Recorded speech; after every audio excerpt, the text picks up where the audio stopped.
आज की वीडियो में हम सीखेंगे हफ्ते के दिनों के नाम।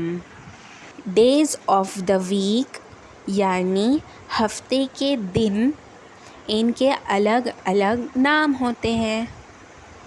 हफ्ते में कितने दिन होते हैं? 7। और इनके क्या नाम होते हैं आज हम वो सीखेंगे।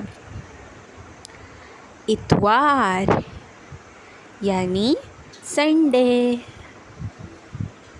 पीर मंडे,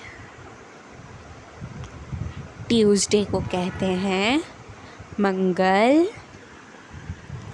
वेंसडे को कहते हैं बुध, थर्सडे का नाम है जुमेरात, फ्राइडे जुमा, सैटरडे शनीचर,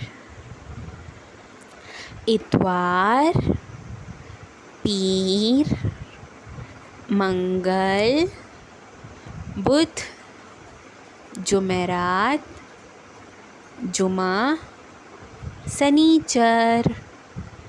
अगली वीडियो में हम सीखेंगे महीनों के नाम, इसीलिए चैनल को ज़रूर सब्सक्राइब करें।